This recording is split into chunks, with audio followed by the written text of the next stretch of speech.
Iran, of course, has already moved all of its reserves out of U.S. dollars, and Kuwait depegged its currency from the dollar a few years ago. Bloomberg News recently reported that China and Russia plan to start trading in each other's currencies to diminish the dollar's role in global trade.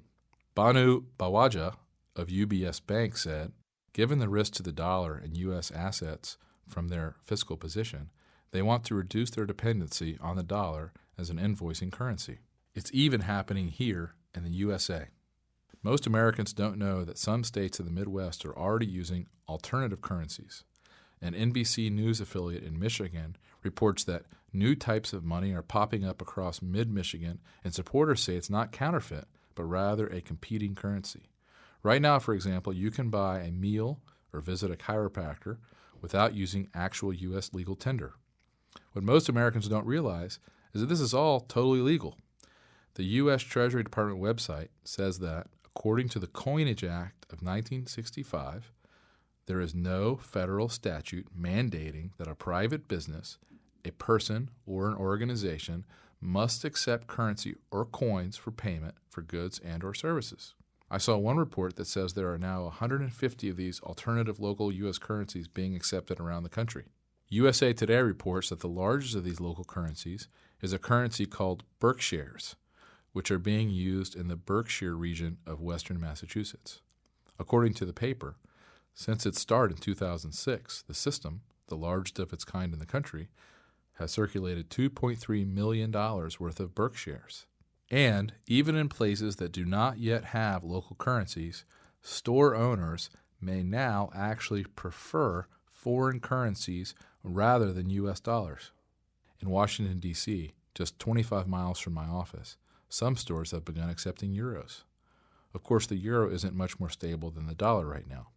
But my point is that most people don't understand that there is no federal requirement in the United States for a private store to accept dollars for non-debt transactions. You see, no matter what the government decides, stores and businesses will accept whatever they believe is a strong currency. As Texas Representative Ron Paul wrote recently, if you walk into a 7-Eleven to buy a soda, the clerk doesn't have to accept your dollars.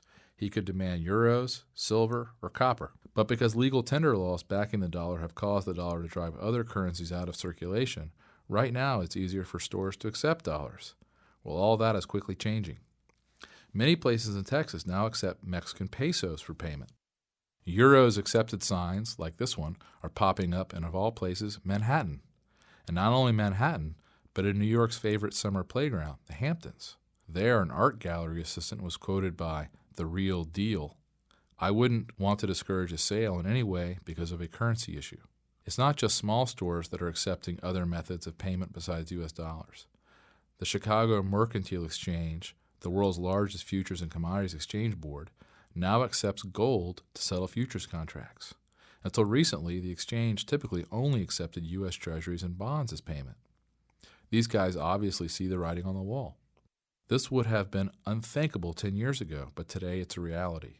And this trend is going to keep moving incredibly fast. That's why the smartest investors are taking action. Bill Gross, who probably knows as much about currencies and debt as anyone in the world, runs the world's biggest bond fund. He was quoted by Bloomberg.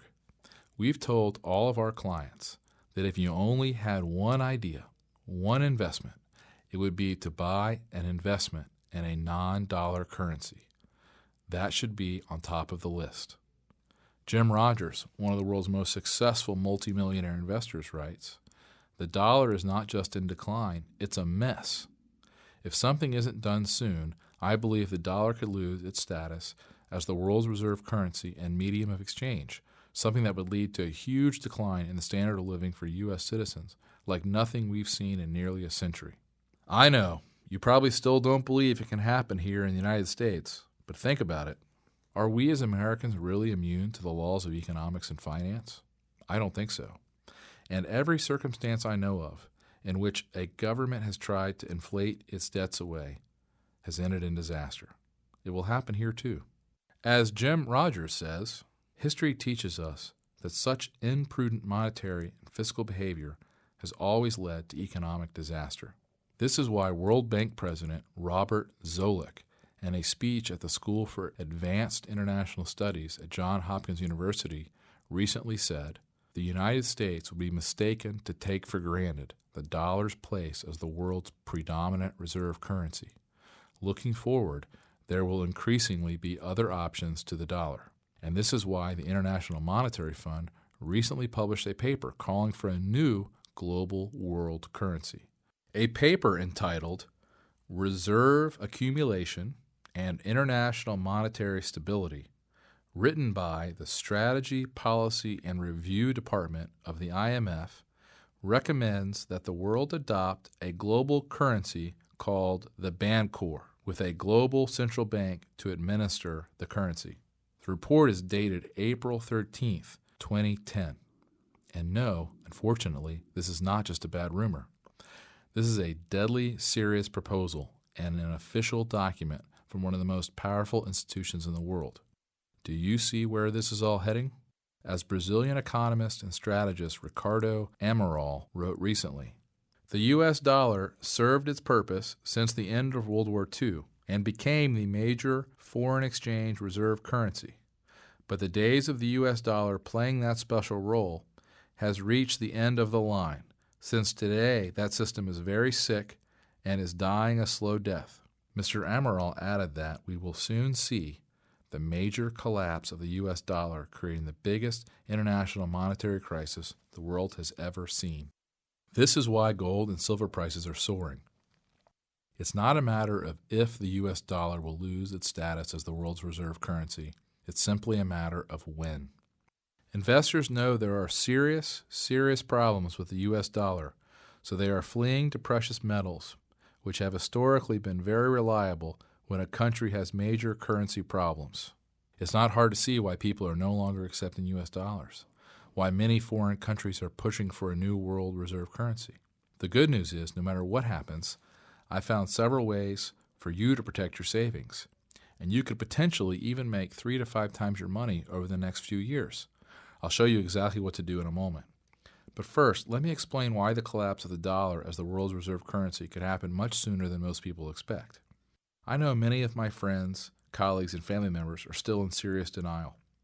In the world of psychology, they call this the normalcy bias. You see, the normalcy bias actually refers to our natural reactions when facing a crisis. The normalcy bias causes smart people to underestimate the possibility of a disaster and its effects. In short, people believe that since something has never happened before, it never will. We are all guilty of it. It's just human nature. The normalcy bias also makes people unable to deal with a disaster once it has occurred. Basically, people have a really hard time preparing for and dealing with something they have never experienced. The normalcy bias often results in unnecessary deaths in disaster situations. For example, think about the Jewish populations of World War II. As Barton Biggs reports in his book, Wealth, War, and Wisdom, by the end of 1935, 100,000 Jews had left Germany, but 450,000 still remained. Wealthy Jewish families kept thinking and hoping that the worst was over. Many of the German Jews, brilliant, cultured, and cosmopolitan as they were too complacent. They had been in Germany so long and were so well established, they simply couldn't believe there was going to be a crisis that would endanger them. They were too comfortable. They believed that Nazis' anti-Semitism was an episodic event and that Hitler's bark was worse than his bite. They reacted sluggishly to the rise of Hitler for completely understandable but tragically erroneous reasons. Events moved much faster than they could imagine. This is one of the most tragic examples of the devastating effects of the normalcy bias the world has ever seen. Just think about what was going on at the time. Jews were arrested, beaten, taxed, robbed, and jailed for no reason other than the fact that they practiced a particular religion. As a result, they were shipped off to concentration camps. Their houses and businesses were seized.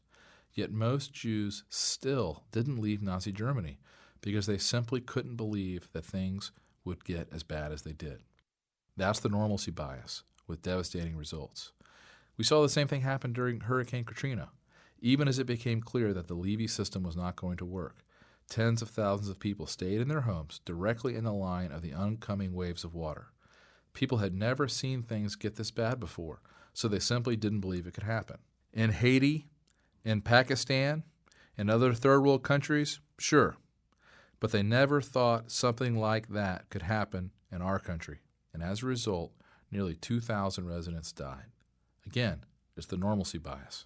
We simply refuse to see evidence that's right in front of our face because it is unlike anything we have experienced before.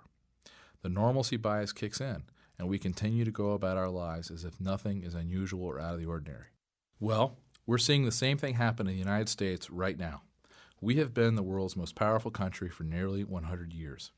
The U.S. dollar has reigned supreme as the world's reserve currency for more than 50 years. Most of us in America simply cannot fathom these things changing. But I promise you this, things are changing, and faster than most people realize.